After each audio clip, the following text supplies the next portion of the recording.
jalanku. Engkau yang lebih mengerti cara untuk menolong hidupku.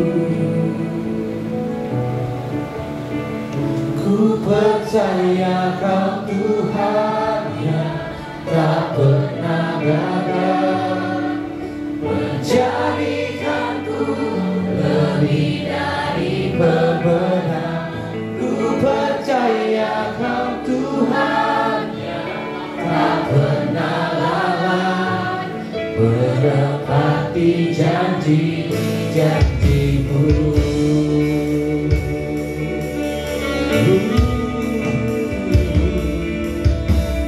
Engkau yang lebih tahu, benar Tuhan, Engkau yang maha tahu cara untuk bukan jalan kami Tuhan.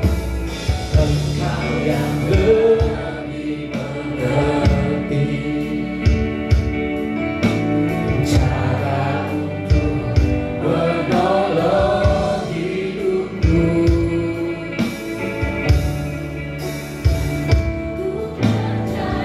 Kau Tuhan tak pernah lalai, menjadikanku lebih dari pemenang.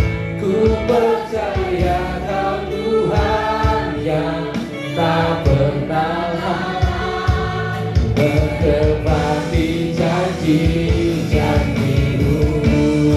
Ku percaya Kau Tuhan yang tak pernah gagal, menjadikanku lebih dari pemenang. Ku percaya Kau Tuhan yang tak pernah lalai, menepati janji-janji-Mu. Kalau sudah berbangkit berdiri, sama-sama nyatakan. Ku percaya Kau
kami ada dalam hadirat-Mu. Kami mau lebih lagi Tuhan. Kami mau lebih lagi menerima urapan-Mu.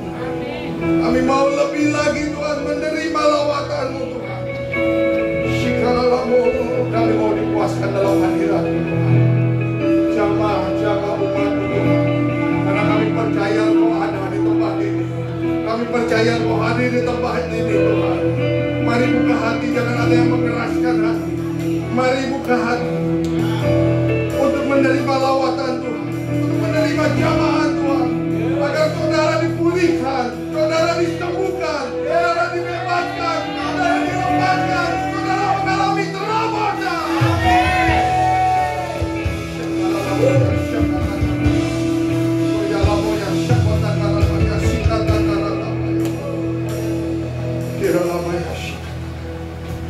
Apapun pergumulan masalah Bapak Ibu Saudara, datanglah kepada Tuhan saat ini. Tuhan yang mau memberikan solusi atas setiap pergumulan masalah Bapak Ibu Saudara. Tuhan sanggup apapun masalah pergumulan, seberat apapun masalah pergumulan Bapak Ibu Saudara, Tuhan sanggup memulihkan. Tuhan sanggup memberikan terobosan. Karena Dia Allah yang berkuasa. Kau Allah yang besar, Kau Allah yang hebat, Kau Allah yang dahsyat. Dan kami mau terus Tuhan mengangkat tangan kami, karena kami berserah kepada Engkau, agar Engkau turun tangan kepada setiap kami, menolong kami, memberikan jalan keajaiban bagi setiap kami, memberikan terobosan. Kami percaya terus Tuhan lawat umat-Mu di tempat ini. Hamba serahkan semua jemaat-Mu Tuhan yang terhisap di PTC Cilegon ini hanya ke dalam tangan Tuhan. Kau yang bertata, Kau yang berkuasa atas setiap kami. Kami tidak mau menjadi jemaat yang biasa-biasa saja Tuhan. Kami mau menjadi jemaat yang militan. Kami mau menjadi jemaat yang mengalami Tuhan perkenan-Mu, mengalami Tuhan Engkau sendiri di dalam kehidupan kami, sehingga iman percaya kami semakin hari semakin bertumbuh, semakin hari kami menjadi jemaat-jemaat yang militan Bapa. Terima kasih ya Allah. Terima kasih Bapa. Urapi setiap kami. Berikan kepada kami telinga seorang murid, karena kami mau mendengarkan tuntunan dan arahan. Kami mau dibentuk, kami mau dimuridkan, kami mau diajar. Lembutkan hati kami Bapa. Segala pikiran yang melayang-layang, hati yang bercabang, hati yang mengeras, kami tolak, patahkan, hancurkan kuasa dalam nama Tuhan Yesus Kristus. Biarlah hati itu menjadi tanah yang subur, yang siap ditanam Tuhan, yang siap Tuhan diberikan benih yang terbaik yang daripada-Mu Bapa. Terima kasih untuk jemaat-Mu yang siang hari ini Tuhan boleh hadir. Terima kasih Tuhan. Begitu juga Tuhan hamba-Mu. Hamba tidak mampu, hamba tidak bisa tanpa Engkau ya Allah Roh Kudus. Berkaryalah sebebas-bebasnya atas hamba-Mu, atas lidah bibir mulut hamba-Mu. Berikan hikmat pewahyuan kepada hamba-Mu untuk menyampaikan isi hati-Mu Bapa. Apa yang Kau mau Tuhan, hamba sampaikan kepada umat-Mu di tempat ini. Berbicaralah Tuhan, berbicaralah. Pakailah lidah bibir mulut hamba-Mu Tuhan, dan sembunyikan hamba-Mu di balik salib-Mu Tuhan. Biar hanya Engkau yang semakin Tuhan besar, semakin dimuliakan, semakin ditinggikan, semakin dihormati di tempat ini Tuhan. Hamba-Mu semakin kecil Bapa. Terima kasih Tuhan Yesus Kristus. Terima kasih Allah Roh Kudus. Kami mau siap menerima berkat-Mu. Terpuji-pujilah ya Allah kami yang hidup di dalam dan demi nama Tuhan Yesus Kristus. Kita yang siap diberkati oleh Tuhan. Haleluya, sama-sama katakan amin. Jangan duduk dulu, kita angkat Alkitab kita di tangan kanan kita. Kita akan sama-sama mendeklarasikan firman Tuhan ini dengan iman yang teguh, yang kuat. Dalam hitungan yang ketiga, 2, 3. Aku percaya firman-Mu berkuasa. Aku percaya firman-Mu dapat mengubah seluruh hidupku. Aku percaya firman ini adalah Tuhan sendiri. Aku siap untuk menerimanya dan melakukannya. Dalam nama Yesus. Haleluya, sama-sama katakan amin. Silakan duduk Bapak Ibu Saudara. Shalom. Shalom. Puji Tuhan ya. Kita masih diberikan kesempatan untuk mulai beribadah. Ini merupakan anugerah buat kita semua, amin. Ya, dan kita harus selalu antusias di dalam mendengarkan kebenaran firman Tuhan. Roh kita bangun terus agar terus menyala-nyala. Amin. Ya. Sebelum firman Tuhan disampaikan, ada pengumuman yang penting yang harus saya infokan kepada Bapak Ibu Saudara. Ya, tolong diperhatikan bahwa nanti tanggal 25 Oktober hari Sabtu, ya, jam 9 sampai jam 12 siang, kita akan mengadakan bakti sosial untuk memberkati kota Cilegon. Amin. Sesuai dengan visi gereja kita harus menjadi gereja yang berdampak atas lingkungan. Dan kita akan bekerja sama, ya, PTC Cilegon bekerja sama dengan Ministry Garam dan Terang yang ada dari pusat, dan juga bekerja sama dengan pihak gereja Katolik. Ya. Tempatnya di mana? Tempatnya di pelataran bakti di depan. Kita akan bangun tenda yang cukup besar, ukuran 6x12 dan ukuran 6x8. Ada 2 tenda. Apa aja yang akan kita bakti sosialkan? Yang pertama, kita akan mengadakan pengobatan gratis dan target kita adalah 200 orang. Barangkali Bapak Ibu ada yang mau, ya, boleh hadir, ya, untuk pengobatan. Dan yang kedua, kita juga akan membagikan kacamata baca, ya, bukan kacamata minus, ya, tetapi kacamata plus, ya, dari ukuran 0,75 sampai ukuran 4. Itu sebanyak 100 buah. Ya, barangkali Bapak Ibu juga ada yang perlu, silakan datang. Kita juga akan membagikan sembako buat lingkungan, buat masyarakat di sini, sebanyak 200 paket. Ya. Jadi puji Tuhan, ya, walaupun di masa-masa sulit, walaupun di masa-masa sukar saat ini, tapi WTC Cilegon masih bisa menjadi berkat buat lingkungan. Amin. Ya. Nah, kalau Bapak Ibu Saudara mau hadir, silakan hadir. Bagaimana dengan anak-anak kita? Anak-anak jangan terlalu khawatir, karena nanti juga dari pusat maupun kita di sini, kita ada guru-guru sekolah minggu yang akan bisa mengawasi anak-anak kita. Bapak Ibu boleh ikut di dalam bakti sosial, ya, kita mau ikut pengobatan, kita mau minta kacamata atau bakso, sembako, silahkan. Cuma kalau untuk sembako ini kan dibagikannya pakai kupon, jadi tolonglah supaya tertib semua harus daftar, ya. Daftar, nanti ada Luciane, ya, ada Kak Febri, silakan nanti dicatat aja. Tapi intinya kita mau memberkati kota Cilegon ini. Jadi ada beberapa kelurahan yang akan kita berkati melalui bakti sosial ini.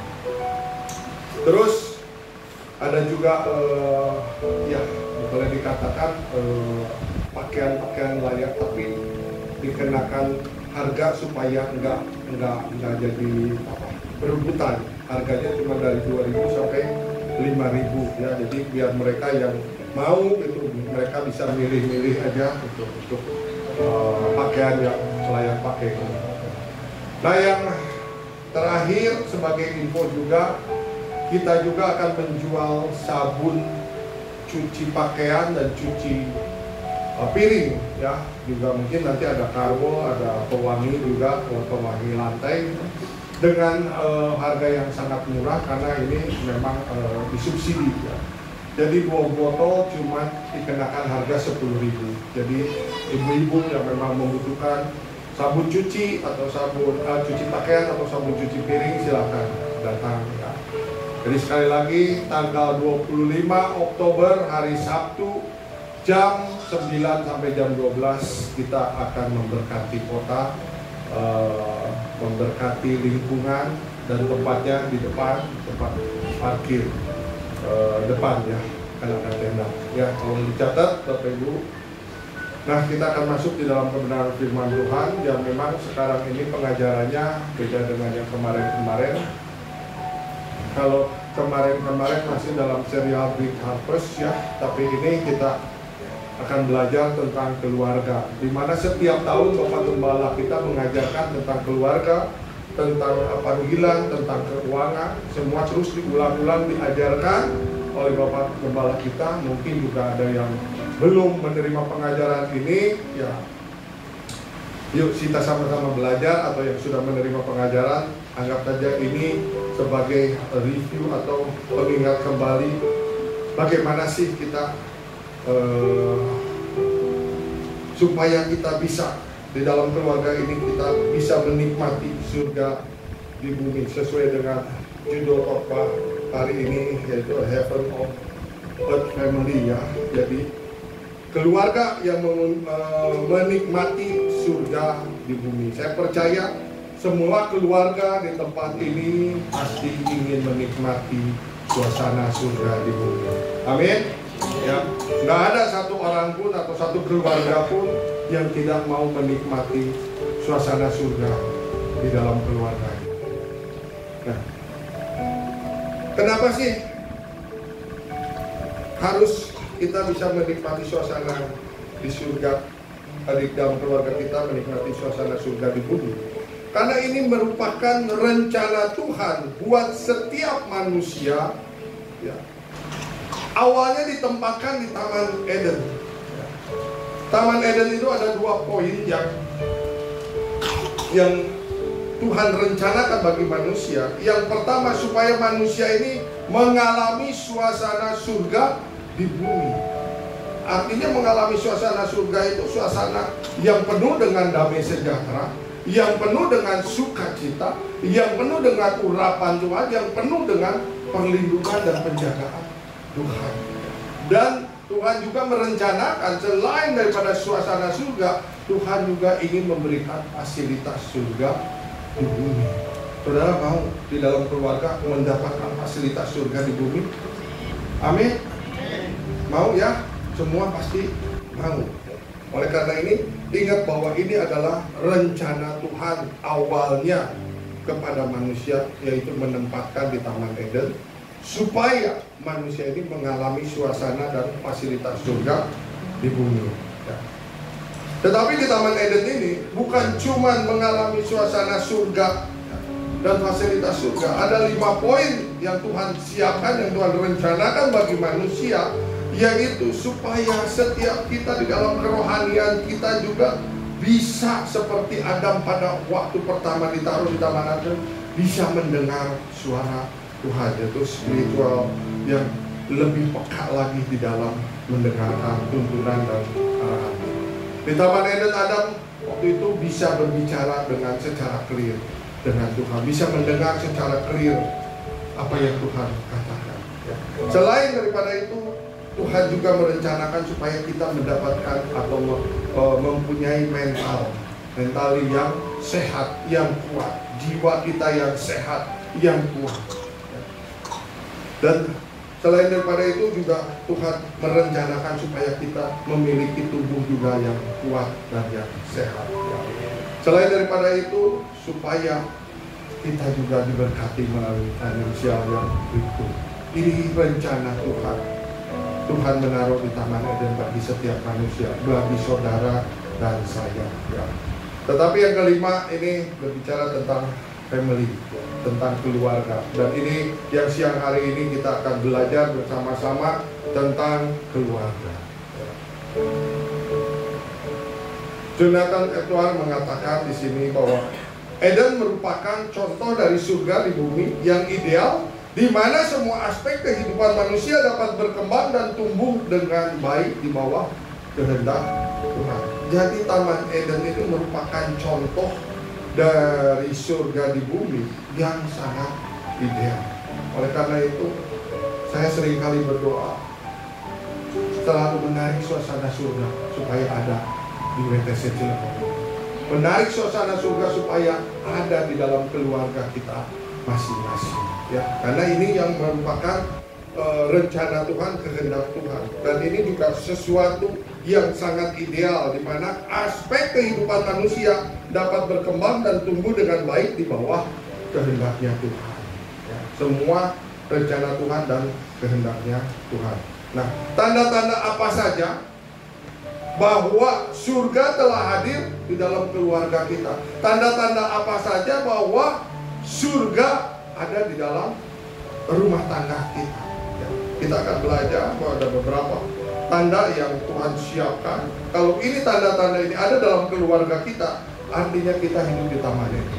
Artinya kita ada dalam rencana Tuhan, yaitu memiliki suasana surga di dalam keluarga di bumi. Dan kita juga mendapatkan fasilitas surga. Yang pertama, tanda-tanda bahwa kita ada dalam suasana surga, yaitu setiap anggota keluarga menjadi pribadi yang paling dicintai.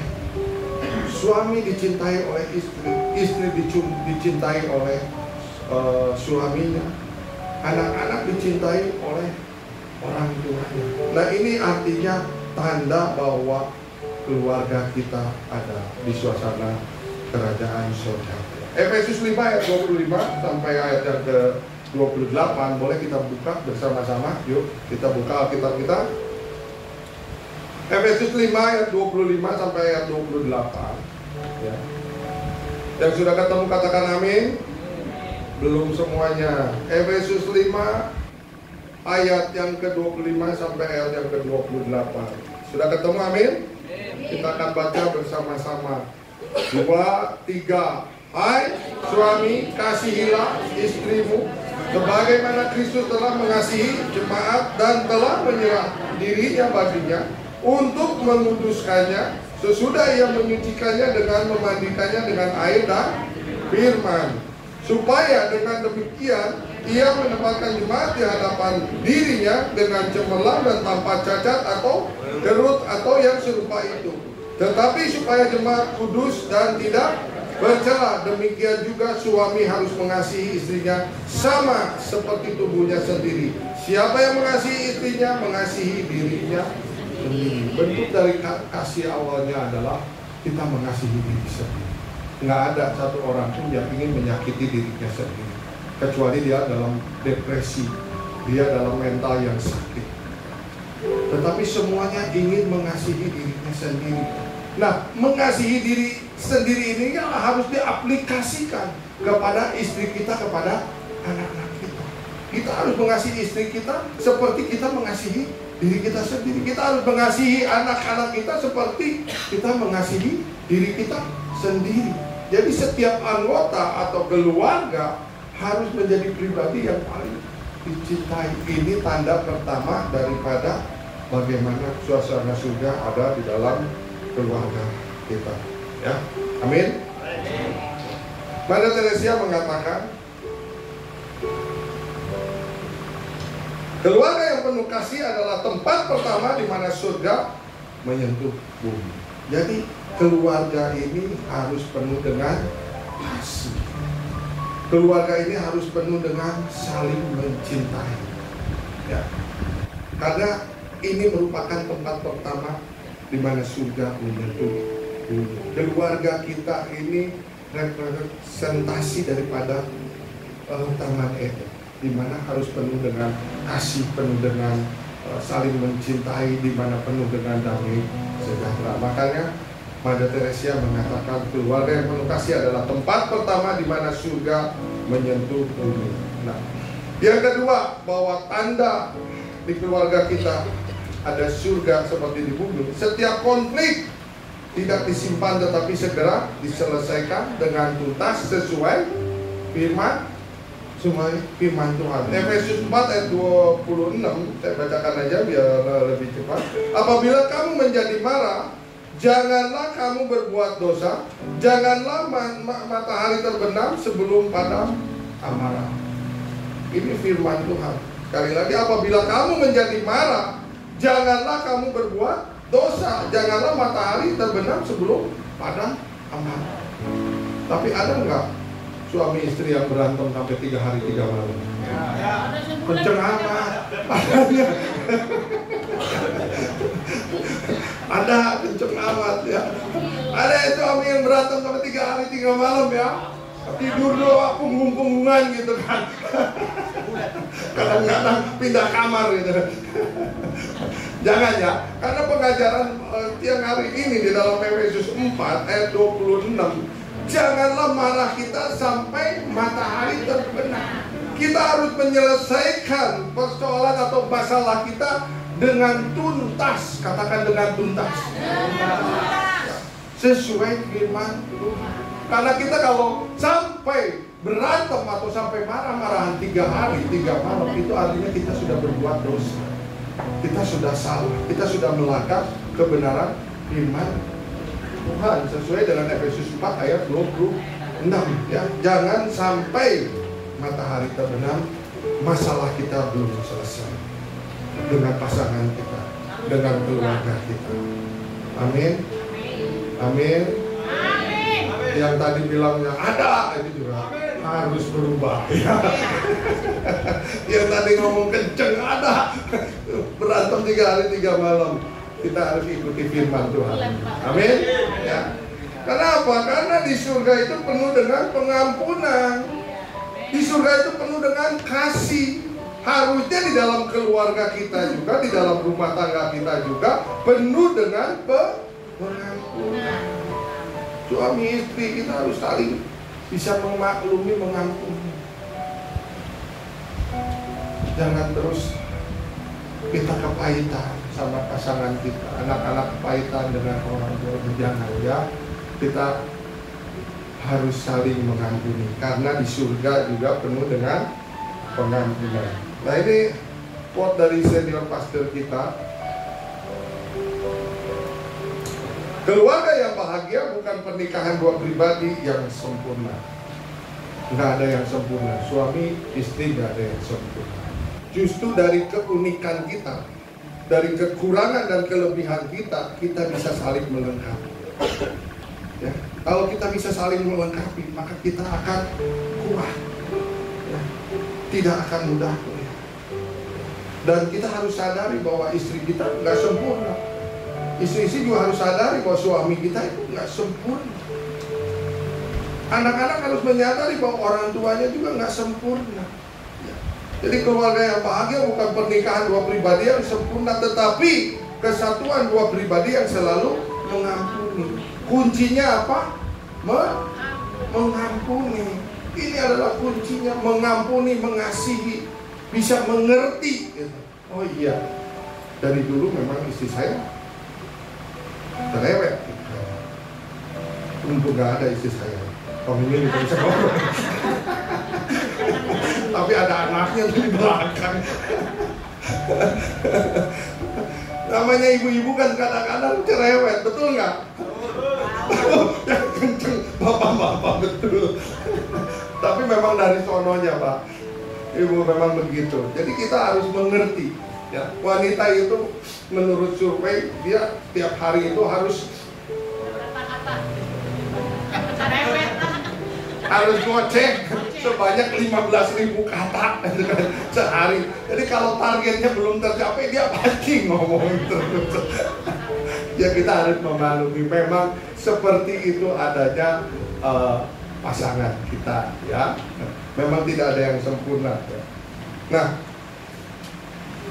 saya pengen tahu di sini ada yang datang dengan pasangannya, boleh angkat tangan. Yang datang dengan pasangannya ya, pastikan pasangannya juga ada di sebelahnya.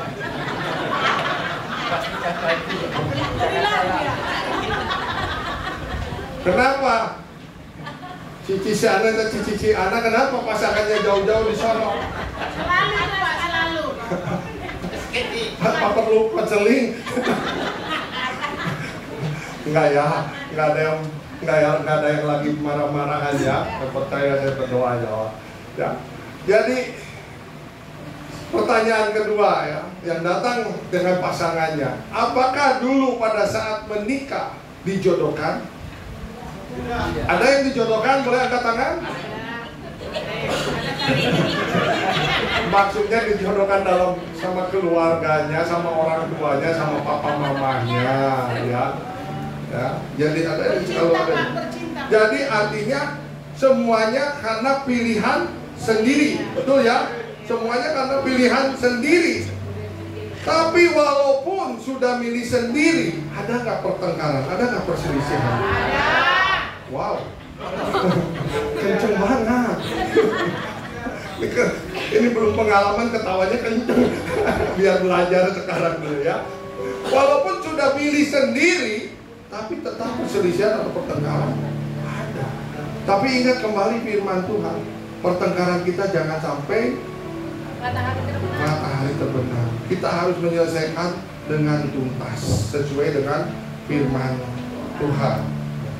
Jadi walaupun tidak bisa dihindari ya, pertengkaran ada dalam keluarga kita ya, tapi pengampunan itu harus menjadi menjadi budaya di dalam keluarga kita. Saling mengampuni itu harus menjadi budaya dalam keluarga kita. Katakan menjadi budaya. Saling mengampuni supaya suami istri itu tetap kokoh, tetap kuat ya. Walaupun nggak ada yang dijodohkan gitu kan ya. Kalau dijodohkan mungkin tadinya nggak tahu nih karakternya seperti apa, tapi kalau milih sendiri kan ada proses yang namanya PDKT ya. Ada proses yang namanya saling mengenal dulu ya. Tetapi ya walaupun ada proses pacaran, biasanya kan yang jelek-jeleknya ngumpet gitu kan. Pada saat udah menikah baru keluar nih karakter-karakternya gitu. Waktu pacaran kan disimpan-simpan, makan yang biasa banyak juga sedikit ya. Tapi udah menikah mau nambah lagi makanya. Udah keluar semuanya, udah terbuka. Makanya harus saling mengampuni, dan pengampunan itu harus menjadi budaya di dalam keluarga kita ya. Oke, lanjut. Apa tandanya bahwa di dalam keluarga kita ini ya ada suasana surga? Yang ketiga yaitu adanya sukacita dan tawa senantiasa memenuhi rumah, bukan menjadi sesuatu yang langka. Ada nggak suami istri di sini yang serius banget, nggak pernah bercanda? Ada nggak? Kalau ada bertobat. Ya. Karena di sini tandanya bahwa surga ada di dalam keluarga kita. Kita harus penuh dengan sukacita, harus penuh dengan tawa senantiasa. Ya. Harus suami sama istri jangan terlalu serius banget gitu. Walaupun ada masalah, ada pergumulan, ayo saling bercanda supaya ada sukacita ya. Filipi 4 ayat 4 mengatakan, bersukacitalah senantiasa dalam Tuhan. Sekali lagi kukatakan bersukacitalah. Kalau dalam satu ayat dikatakan 2 kali bersukacitalah, artinya itu adalah suatu perintah yang penting. Dalam keluarga harus bersukacita. Pak Tony, Bu Novi suka bercanda. Kayaknya suka bercanda, Pak Tony suka bercanda ya. Enggak terlalu serius banget. Ya karena supaya apa? Ada tawa, ada sukacita di dalam keluarga ya. Itu ya, seperti itu ya. Oke. Lanjut, Billy Graham mengatakan sebuah rumah di mana Kristus hadir menjadi tempat di mana kegembiraan tidak pernah kering ya. Jadi sebuah rumah di mana Kristus hadir, kalau Kristus hadir harus menjadi tempat di mana kegembiraan, sukacita, damai sejahtera itu selalu ada dan tidak pernah kering. Ini kata Billy Graham. Yang keempat, tanda-tandanya bahwa di dalam keluarga kita dipenuhi dengan suasana surga, yaitu setiap anggota keluarga merasa aman dan menjadi dirinya sendiri ya. Anak-anak merasa aman, suami merasa aman ada di dalam keluarga, istri merasa aman ya. Usahakan bahwa suami itu kalau udah kerja di luar, dia pengen buru-buru pulang ke rumah. Kenapa? Karena di rumah suami itu merasa aman, suami merasa nyaman, suami merasa dihormati, merasa dihargai ya. Dan di dalam keluarga ini juga harus menjadi diri sendiri, tidak boleh ada jaim-jaiman ya. Kita udah menikah itu semua terbuka ya. Nggak ada lagi yang tertutup. Karakter kita yang baik, yang jelek, yang apapun juga udah diketahui oleh pasangan kita, udah diketahui oleh anak-anak kita juga. Jangan ada lagi yang istilahnya ditutup-tutupi. Kita harus menjadi diri kita sendiri apa adanya. Ini kita seperti ini adanya kita. Dan kita juga pasangan kita juga tentunya harus mengerti apa yang menjadi kebiasaan kita. Baik yang baiknya maupun yang buruknya harus diketahui. Jadilah diri sendiri supaya kita juga terus merasa aman ada di dalam keluarga. Efesus 2 ayat 10 mengatakan karena kita ini buatan Allah diciptakan dalam Kristus Yesus untuk melakukan pekerjaan baik yang dipersiapkan Allah sebelumnya. Ia mau supaya kita hidup di dalamnya. Pekerjaan baik waktu pengajaran tentang calling, panggilan itu bahwa pekerjaan baik inilah merupakan tujuan daripada Tuhan. Setiap kita harus melakukan pekerjaan baik di dalam keluarga, apalagi kita harus melakukan pekerjaan baik yang akan membuat suasana di dalam keluarga itu aman dan suasana di dalam keluarga itu penuh dengan sukacita. Nah, yang kelima, tanda daripada bahwa di dalam keluarga kita ada suasana surga, yaitu adanya kehadiran Tuhan terasa nyata dalam rutinitas sehari-hari. Mazmur 84 ayat yang 10 atau Mazmur 84 ayat yang ke-11 dalam perjanjian yang lain dikatakan, sebab lebih baik satu hari di pelataranmu daripada 1000 hari di tempat lain. Lebih baik berdiri di ambang pintu rumah Allahku daripada diam di kemah-kemah orang fasik. Jadi lebih baik kita tuh ada di pelataran Tuhan. Lebih baik kita itu selalu ada di dalam ibadah, ada dalam komunitas, ada dalam hadirat Tuhan. Nah, kenapa ini begitu penting sekali ya, bahwa kehadiran Tuhan ini harus terasa nyata dalam rutinitas sehari-hari kita. Karena kalau kita ada di dalam kehadirannya Tuhan, pada saat kita berdoa kita merasakan hadirat Tuhan. Pada saat kita berdoa kita merasakan bahwa Tuhan hadir di tempat ini. Pada saat kita memuji menyembah Tuhan, itu artinya apapun yang menjadi pergumulan kita, masalah kita, di dalam alam roh itu 70% Tuhan sudah selesaikan bagi setiap kita. Amin. Ya. Makanya begitu penting kehadiran Tuhan. Saudara percaya bahwa di tempat ini Tuhan hadir? Aminnya. Yang percaya? Amin. Firman Tuhan katakan 2-3 orang berkumpul atas namaku, Tuhan ada di tengah-tengah kita. Apalagi kita ini lebih dari 3 orang, pasti Tuhan hadir. Ya. Pasti Tuhan ada di tempat ini. Dan ini begitu penting kehadiran Tuhan. Makanya kalau kita tahu dan kita sadar dan kita percaya bahwa Tuhan hadir di tempat ini, berdoalah kepada Tuhan. Apa yang menjadi kerinduan? Karena kalau kita berdoa dan memuji Tuhan, 70% pergumulan masalah kita di alam roh itu sudah Tuhan selesai. Tinggal 30% yang kita harus kita kerjakan ya di bumi ini. Ya, amin. Ya, ini begitu penting kehadiran Tuhan terasa nyata dalam kehidupan kita sehari-hari.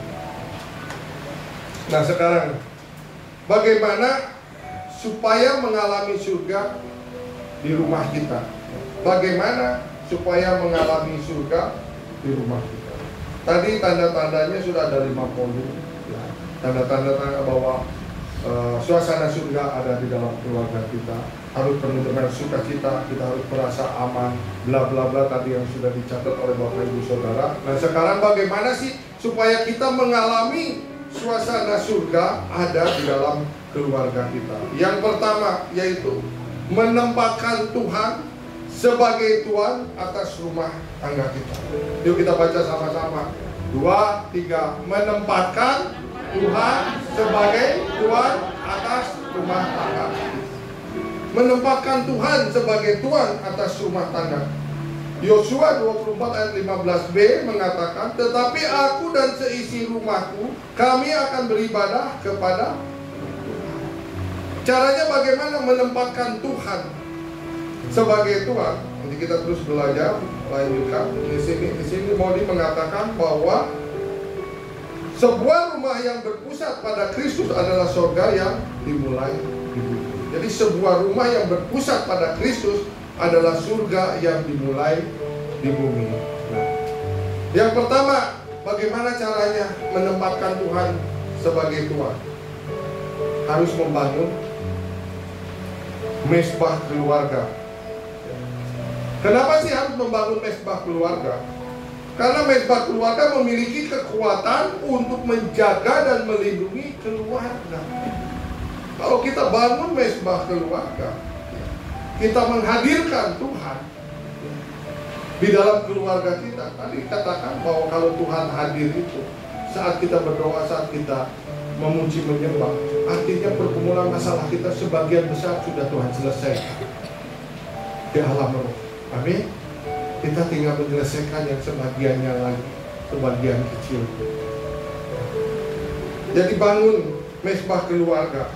Mazmur 127 ayat 1 ya. Nyanyian Jara Salomo ayat 1 dan 2 dikatakan, jikalau bukan Tuhan yang membangun rumah, sia-sialah usaha orang yang membangunnya. Jikalau bukan Tuhan yang mengawal kota, sia-sialah pengawal berjaga-jaga. Sia-sialah kamu bangun pagi-pagi dan duduk-duduk sampai jauh malam, dan makan roti yang diperoleh dengan susah payah, sebab ia memberikannya kepada yang dicintainya pada waktu tidur.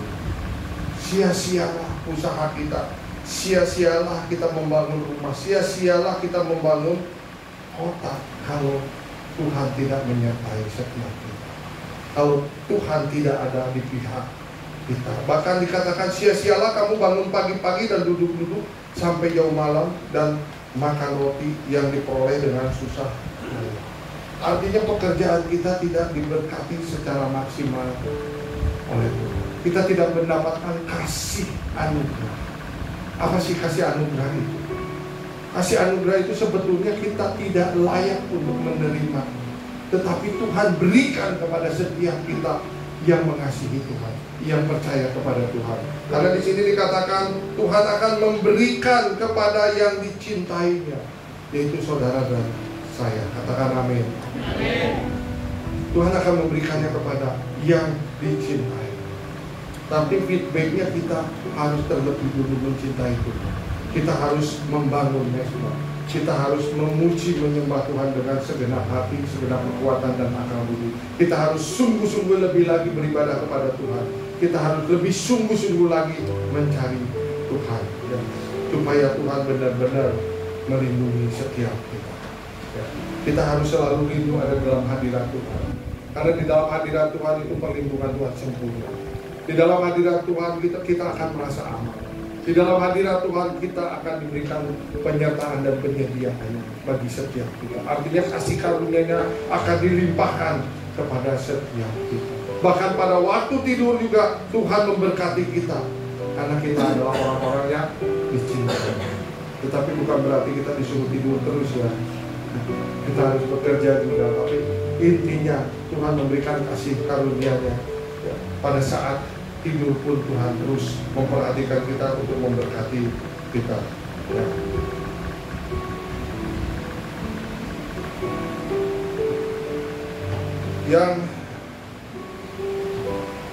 Yang B-nya di sini, kalau kita menempatkan Tuhan sebagai Tuhan, kita harus saling mendoakan.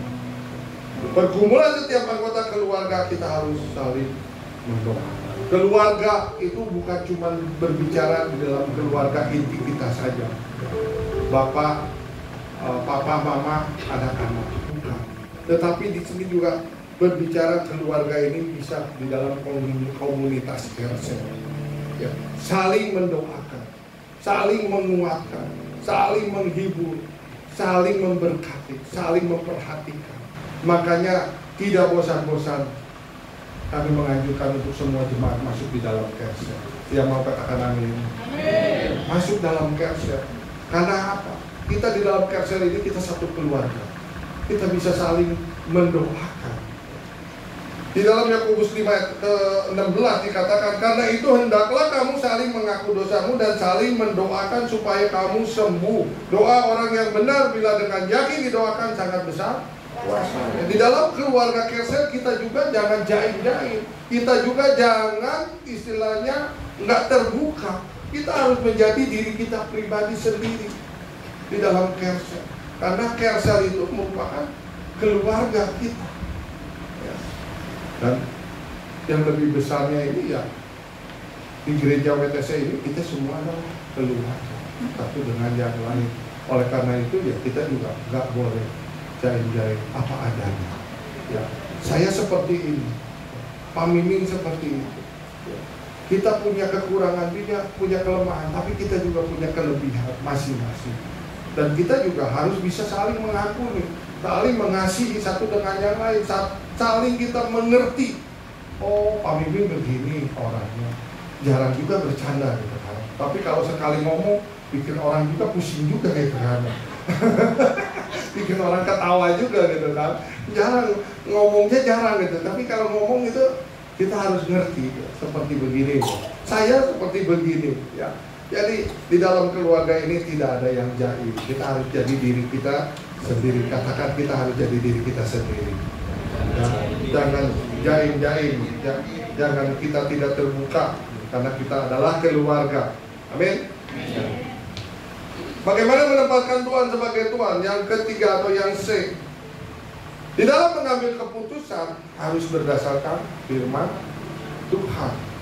Suami istri, orang tua dan anak, kalau mau mengambil keputusan harus berdasarkan firman Tuhan. Makanya sekali lagi baca firman Tuhan setiap hari, supaya pada saat kita mengambil keputusan itu kita mengerti, oh basicnya, oh dasarnya, oh pondasinya adalah firman Tuhan. Kalau kita tidak membaca firman Tuhan, bagaimana kita bisa mengambil keputusan berdasarkan firman Tuhan?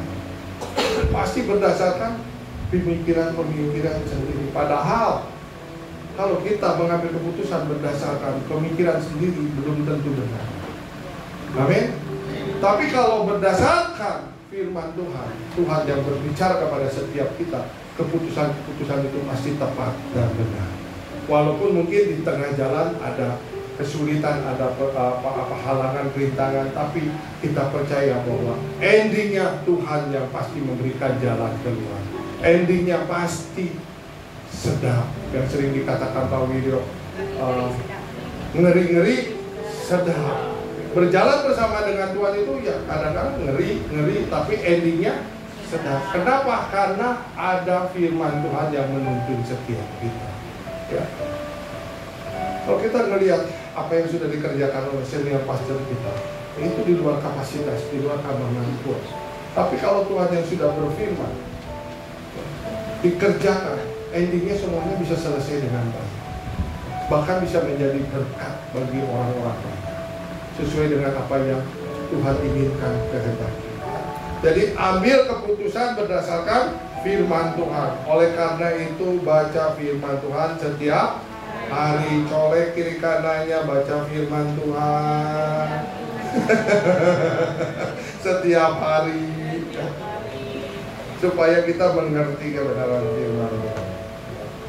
Jadi keputusan suami dan istri ya, dalam mengambil keputusan berdasarkan firman Tuhan, maka rumahnya akan kokoh dan tidak goyah walaupun ada badai. Kalau kita baca, yuk kita baca deh, ini firman Tuhan bagus ya. Matius 7 ayat 25 dan 24 dan 25. Yuk buka firman Tuhan. Matius 7 ayat 24 dan 25. Sudah ketemu, katakan amin. Matius 7 ayat 24 dan 25.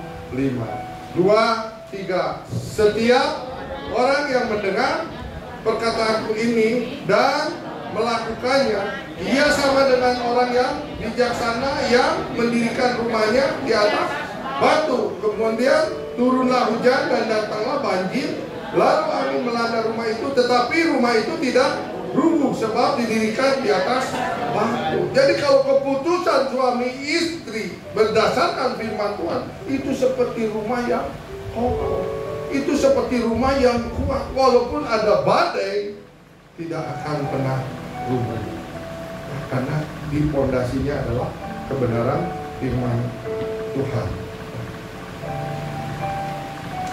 Yang kedua, bagaimana kita supaya suasana surga itu ada di dalam diri kita. dalam keluarga kita.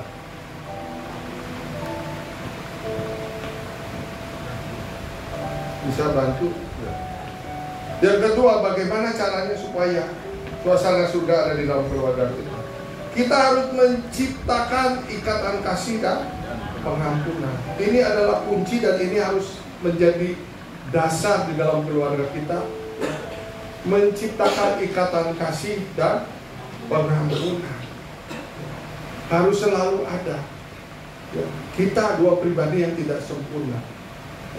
Kalau kita tidak diikat dengan kasih dan pengampunan, maka akan mudah berpisah, akan mudah cerai.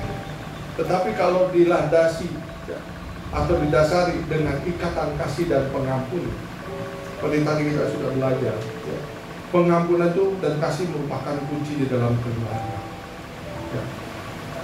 Kita harus bisa mengerti, memaklumi pasangan kita. Jadi kalau berantem, kita harus mengerti bahwa pengampunan itu Tuhan taruh, Tuhan adakan di surga. Oleh karena itu di keluarga kita juga harus penuh dengan pengampunan, supaya kita menjadi kokoh, menjadi kuat kembali. Elizabeth Elliot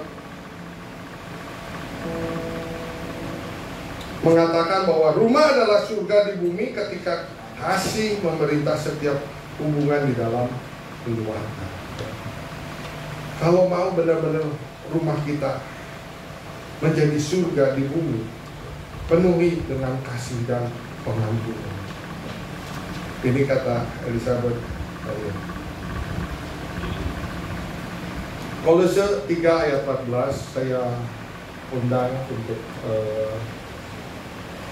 WL singer dan pemusik untuk maju ke depan, ya, karena ini adalah slide yang terakhir, lalu kita akan masuk di dalam perjamuan kudus. Saya undang, ayo singer WL maju ke depan.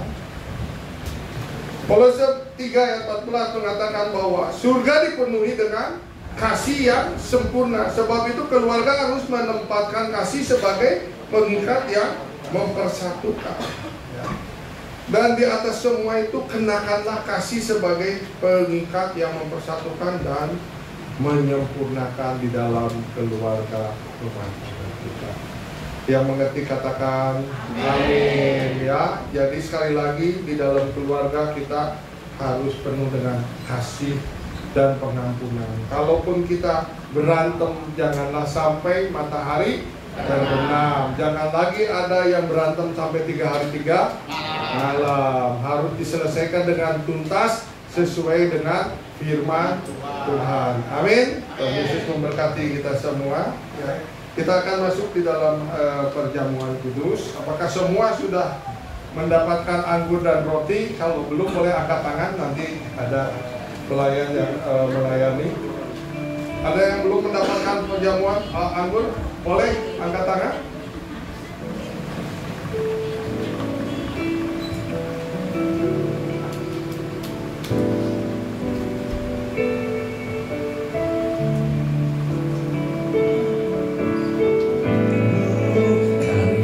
Terbesar dalam hidupku, pengorbananmu